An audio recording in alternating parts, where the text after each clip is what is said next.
रात के करीब 2 बजे का समय था। हवेली के चारों तरफ गहरा सन्नाटा था।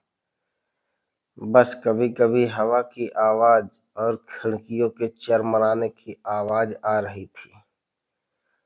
रोहिकी को नींद नहीं आ रही थी। उसके दिमाग में बस एक ही बात घूम रही थी। क्या सच में हवेली के नीचे खजाना छुपा है? वह धीरे-धीरे से कमरे के बाहर निकली। आंगन में देखा तो युवांगद पहले से खड़ा था। रोहिकी ने पूछा, तुम भी सो नहीं पाए? युवांगद हल्का मुस्कुराया, जब तक सच सामने ना आ जाए नींद कहाँ आती है। नमस्कार मित्रों, आप सभी का स्वागत है एक बार फिर से हमारे यूट्यूब चैनल @loveofficial.com पर, जहां हम सुनाते हैं दिल को छू लेने वाली, रहस्य भरी और जिंदगी से जुड़ी कहानियां। अगर आपको भी ऐसी कहानियां पसंद है तो वीडियो को अंत तक जरूर सुनना। हवेली का पुराना नक्शा। युवांगद ने एक पुराना कागज निकाला। रोहिकी ने हैरानी से पूछा, ये क्या है? युवांगद बोला, तुम्हारे पिताजी की डायरी में से मिला था। हवेली का पुराना नक्शा। नक्शे में एक जगह लाल निशान बना था। हवेली का पिछला कमरा।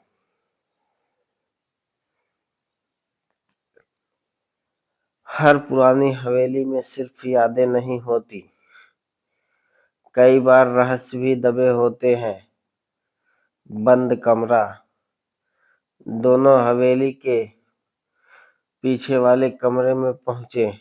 यह कमरा सालों से बंद था। दरवाजा खोलते ही धूल उड़ने लगी। कमरे के बीच में एक बड़ा सा पत्थर रखा था। युवांगद ने नक्शा देखा और बोला, यही है वो जगह। दोनों ने मिलकर पत्थर हटाने की कोशिश की। काफी मेहनत के बाद पत्थर तो थोड़ा सा खिसका और नीचे दिखाई दिया लोहे का पुराना दरवाजा।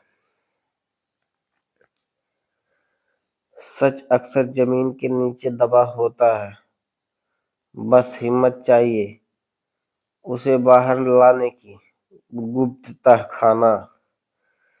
युवांगद ने दरवाजा खोला। नीचे अंधेरा था। पुरानी सीढ़ियां दिख रही थी।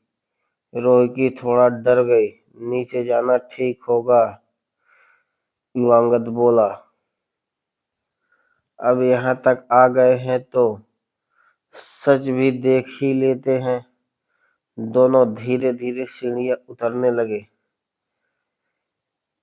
तहखाने का दृश्य। नीचे पहुंचते ही दोनों की सांसें रुक गई। चारों तरफ पुराने संदूक रखे थे। दीवारों पर पुराने दिए टंगे थे और बीच में एक बहुत बड़ा संदूक रखा था। रोहिकी की आवाज कांप रही थी, क्या यही खजाना है? जब इंसान सच के करीब पहुंचता है तो दिल की धड़कन खुद तेज हो जाती है। युवांगद ने धीरे से संदूक खोला। दोनों अंदर देखने लगे, लेकिन अंदर सोना नहीं था। अंदर थी पुरानी फाइल, कागज और कई लोगों के नाम।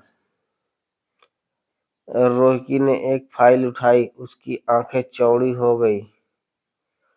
ये तो पूरे गांव के जमीन के कागज हैं। युवांगद समझ गया, असल में यह खजाना नहीं था, यह था गांव के लोगों के जमीन की हड़पने का सबूत। कभी कभी सबसे बड़ा खजाना सोना नहीं, सच होता है।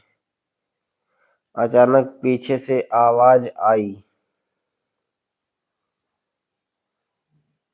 वह तो तुम लोग तहखाने तक पहुंच ही गए।